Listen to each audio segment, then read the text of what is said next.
আসসালামু আলাইকুম। আজ আমি আপনাদের জন্য নিয়ে এসেছি vanilla sponge cake. Vanilla sponge cake তৈরির বেশ কিছু মেথড আছে। আমি আজ যে মেথডে কেকটি তৈরি করছি সেটি হচ্ছে যে নয়েস মেথড। আমার কাছে এই মেথডটি সবচাইতে ইজি মনে হয়েছে এবং বেশ অল্প খরচে খুব ফ্লাফি আর স্পঞ্জি একটি কেক তৈরি করা যায়। চলুন তাহলে শুরু করা যাক। শুরু করার আগে আরেকটি কথা, যারা এখনও আমার চ্যানেলটি সাবস্ক্রাইব করেননি তারা প্লিজ আমার চ্যানেলটি সাবস্ক্রাইব করুন আর পাশে থাকা বেল আইকনটি ক্লিক করে অল অপশনটি সিলেক্ট করে দিন। প্রথমেই একটি চালনিতে আমি নিয়ে নিচ্ছি 3/4 কাপ ময়দা, তার সাথে দিয়ে দিচ্ছি 1 চিমটি লবণ। এবার এই দুটোকে আমি ভালোভাবে চেলে নিচ্ছি। একটি বাটিতে আমি নিয়ে নিচ্ছি 2 টেবিল চামচ তেল আর দিচ্ছি 2 টেবিল চামচ লিকুইড দুধ। এবার এই দুটোকে আমি ভালোভাবে মিশিয়ে নিচ্ছি। আমরা সচরাচর রান্নায় যে তেলটা ইউজ করি আমি এখানে সেই তেলটাই নিয়েছি। আপনারা চাইলে এখানে তেলের বদলে গলানো মাখন ইউজ করতে পারেন। একটি বড় বাটিতে আমি নিয়ে নিয়েছি 3টি ডিম, সেই সাথে দিয়ে দিচ্ছি আমি চিনি। এখানে আমি চিনি নিয়েছি 1/3 কাপ এবং আরও 1 টেবিল চামচ। এবার এই ডিম আর চিনিটাকে আমি একসাথে একটু মিশিয়ে নিচ্ছি।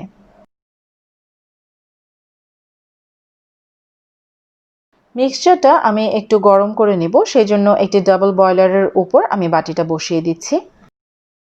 মিক্সচারটা কিন্তু অনবরত নাড়তে হবে, তা না হলে ডিম জমে যাবে। আমি অপেক্ষা করব চিনি গলে যাওয়া পর্যন্ত।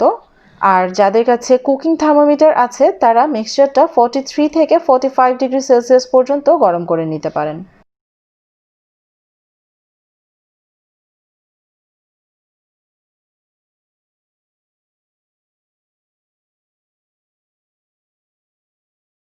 বাটিটা নামিয়ে নিয়ে আমি একটি ইলেকট্রিক বিটার দিয়ে মিক্সচারটা বিট করতে থাকবো মিডিয়াম স্পিডে 6 থেকে 7 মিনিট।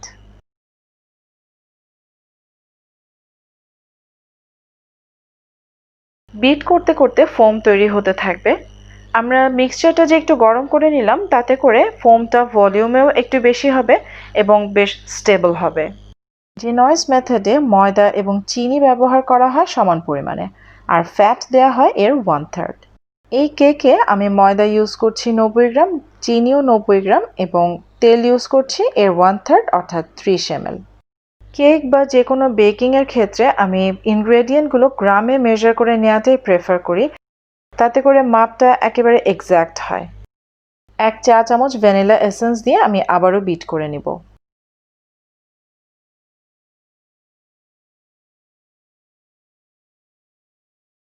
ফোমটা আমি বিট করে নিব রিবন স্টেজে আসা পর্যন্ত।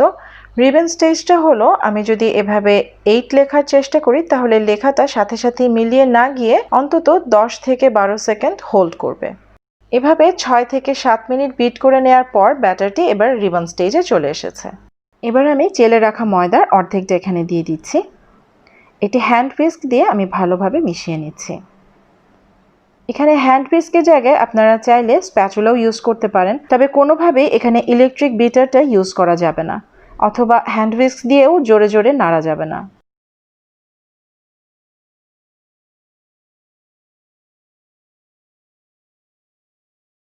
এবার আমি বাকি ময়দাটুকুও দিয়ে দিচ্ছি এবং আবারও হ্যান্ড হুইস্ক দিয়ে মিশিয়ে নিচ্ছি।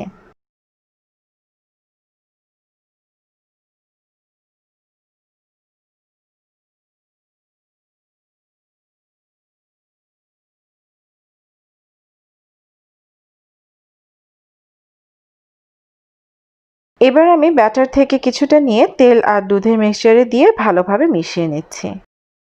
এমনভাবে মেশাতে হবে যাতে তেল আর দুধের সাথে ব্যাটারটা খুব ভালোভাবে মিশে যায়। এবার এই পুরো মিক্সচারটা আমি ব্যাটারে ঢেলে দিচ্ছি। হ্যান্ড হুইস্ক দিয়ে আবারও মিশিয়ে নিচ্ছি। এক্ষেত্রেও কিন্তু হ্যান্ড হুইস্ক অথবা স্প্যাচুলা ইউজ করতে হবে এবং এভাবে ধীরে ধীরে নেড়ে মিশিয়ে নিতে হবে, কোনোভাবেই জোরে নাড়া যাবে না। একটি 6 ইঞ্চি কেক মোল্ডে আমি আগে থেকেই তেল ব্রাশ করে বেকিং পেপার দিয়ে লাইন করে রেখেছি। এবার এই পুরো ব্যাটারটি আমি এই মোল্ডে ঢেলে দিচ্ছি। আপনারা চাইলে এই ব্যাটারটিকে 2 ভাগ করে 2টি মোল্ডে বেক করে নিতে পারেন। এবার মোল্ডটাকে আমি এভাবে 2-3 বার ট্যাপ করে নিচ্ছি যাতে ভেতরে কোনো এয়ার বাবল থাকলে তা বের হয়ে যায়। 165 ডিগ্রি সেলসিয়াসে আগে থেকে গরম করে রাখা ওভেনে আমি কেকটা বেক করে নিব 20 থেকে 25 মিনিটের জন্য। কেকটা বেক করার পর ওভেন থেকে নামিয়ে আমি সাথে সাথে গরম থাকা অবস্থাতেই মোল্ড থেকে এভাবে সাইডগুলো ছাড়িয়ে নিচ্ছি। এবার কেকটাকে আনমোল্ড করে আমি বেকিং পেপারটা ছাড়িয়ে নিচ্ছি।